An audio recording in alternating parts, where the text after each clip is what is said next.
May na-realize ako, anak.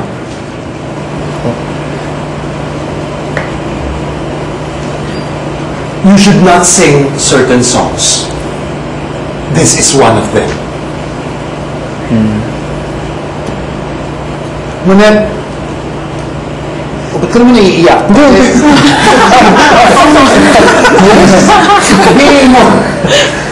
Being more attuned with the musicality of each and every one of these people here. What is it about Van's voice which makes it completely unsuitable for standards? You know, with Chris, she started out singing rock, and we realized in rock she would score about 4. But in standards and in pop, she scores 7 and 8. And 9. Hindi ba? So it means yung voice quality niya mas bumabagay pala sa ganung uri ng kanta. She can get away with it. That's why she can sing a duet with Richard Puon. Okay? Puon.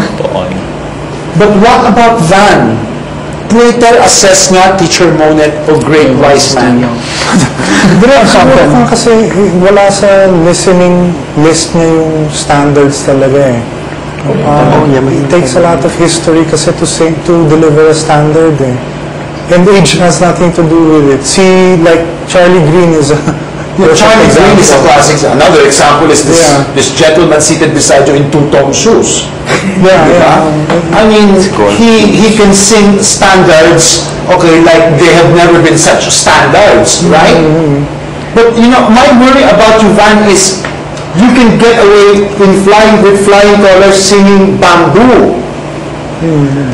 Okay, with all forms of rock. But remember, I told you, last Saturday's Maybe was the first runner-up disaster after, you know, Rafael's.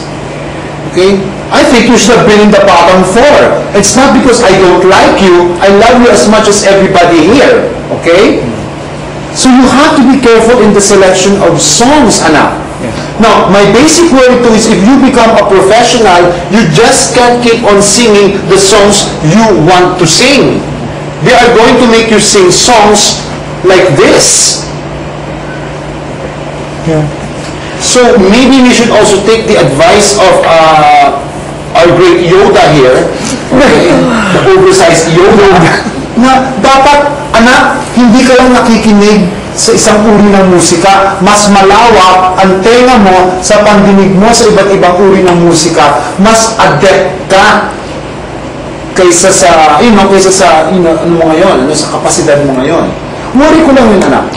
Alam mo, yung sinabi ni Gerard Salong the last time about you really disturbed me.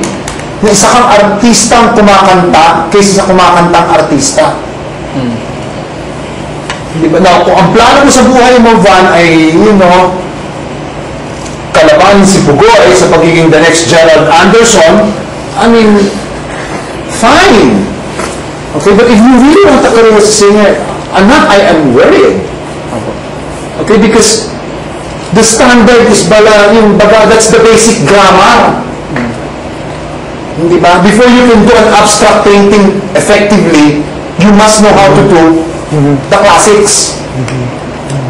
Okay na? Pasalamat ka sa genes mo.